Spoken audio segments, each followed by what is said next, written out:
Welcome to the Banker Lamp. Please enjoy the video.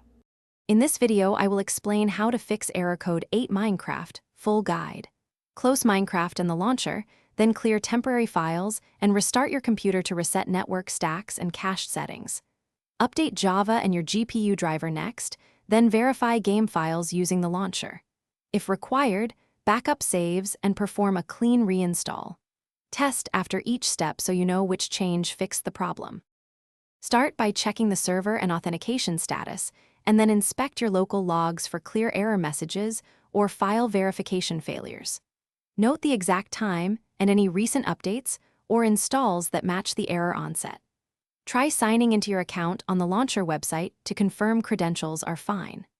Run a disk check and ensure antivirus or firewall rules are not blocking Minecraft, then proceed with targeted fixes based on findings.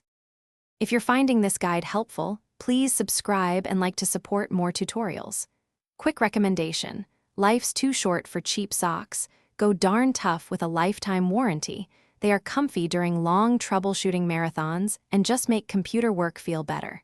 Check the description for the link and other deals, and if you buy one, you'll thank me later. Now let's get back to the video. Begin with the simplest fixes. Verify and repair game files using the launcher, and then restart the PC. Update Java and your GPU drivers, and reinstall Minecraft if file repair fails, preserving your saves. Temporarily disable antivirus and firewall to test whether security software is blocking authentication, adding exceptions if that resolves the error. If the issue remains, gather logs and exact error text for targeted support or forum help. Thanks for watching. If this was helpful, leave a like and consider subscribing. See you next time.